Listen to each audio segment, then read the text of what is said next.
নমস্কার। মুর্শিদাবাদ পুলিশ জেলার পক্ষ থেকে আমি আইসি সাইবার ক্রাইম। আমাদের সাম্প্রতিককালে আমরা বেশ কয়েকটি অভিযোগ পেয়েছি, যেখানে একটি লোকালভাবে আর্থিক ফিনান্সিয়াল স্ক্যাম আমরা লক্ষ্য করছি, এবং সেই স্ক্যাম সম্বন্ধে আপনাদের সচেতন করার উদ্দেশ্যেই এই ভিডিওটি। প্রথমত, আপনার দোকানে বা ব্যবসায়িক প্রতিষ্ঠানে কোনো একজন ব্যক্তি এসে নিজেকে পেটিএম বা ফোনপে এর মতো ইউপিআই অ্যাপের রিপ্রেজেন্টেটিভ হিসেবে পরিচয় দিয়ে বললো যে আপনার যে ইউপিআই অ্যাপটি আছে সে তারা ইন্সপেকশন করবে। সেই মতো আপনি তাকে অ্যালাউ করলেন ইন্সপেকশন করার জন্য, এবং সে আপনার ফোনে থাকা ইউপিআই অ্যাপ ইন্সপেকশন করে বললো যে হ্যাঁ কিছু প্রবলেম ছিল, সে সেটা শর্ট আউট করে দিয়েছে এবং কিছু আপডেটের জন্য এটাকে সাময়িকভাবে আনইনস্টল করেছে, এবং আধা ঘন্টা পরে এটাকে রিইনস্টল করা যেতে পারে।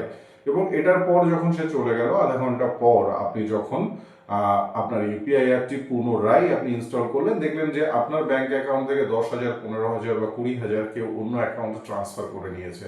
ফলে সাবধান থাকুন, যে কেউ যদি নিজেকে পেটিএম বা ফোনপের পরিচয় দিয়ে ইন্সপেকশন করার নামে আপনার ফোনটির অ্যাক্সেস চাই, তো কখনোই সেই অ্যাক্সেস তাকে দেবেন না।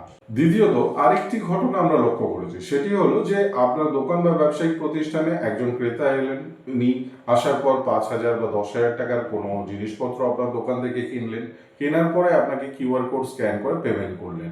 কিন্তু আপনি লক্ষ্য করলেন যে আপনার ফোনে সেই কিউআর কোডের পেমেন্ট যে ক্রেডিট হয়েছে তার কোনো নোটিফিকেশন এলো না, এবং সেটা বলতেই সেই ক্রেতা আপনাকে তার ফোন থেকে যে পেমেন্ট সাকসেসফুল হয়েছে সেটা আপনাকে দেখালো, এবং আপনি দেখে সেটাতে স্যাটিসফাই হয়ে বললেন না ঠিক আছে, হয়তো পেমেন্ট সার্ভারে কোনো গন্ডগোল আছে, পেমেন্ট আসতে দেরি হচ্ছে, আপনি তাকে অ্যালাউ করলেন যে জিনিসপত্র নিয়ে চলে যেতে।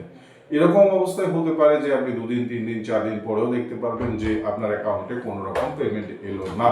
এটা না আসা স্বাভাবিক, কারণ হতে পারে যে ক্রেতা আপনাকে যে পেমেন্ট সাকসেসফুলের যে স্ক্রিন আপনাকে দেখিয়েছে সেটি কোনো একটি ফেক একটা অ্যাপ্লিকেশন থেকে তৈরি করে আপনাকে দেখিয়েছে, যেটা বর্তমান দিনে বেশ কিছু মার্কেটে অ্যাপ তৈরি হয়েছে যারা ফেক এই ধরনের স্ক্রিনশট যেটাকে দেখায় যে পেমেন্ট সাকসেসফুল, যেটা দিয়ে মানুষকে চিট করা হচ্ছে, তো আপনাকে দেখাতে পারে।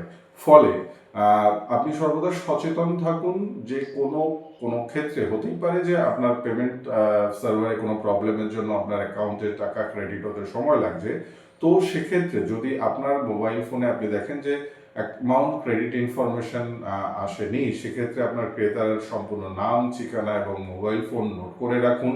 এমনকি যে মোবাইল ফোন সে আপনাকে সাবমিট করছে সেই মোবাইল ফোনটি একবার চেক করে দেখে নিন যে তার কাছে আছে কিনা। দেখার পর তারপরে আপনি তাকে অ্যালাউ করতে পারেন।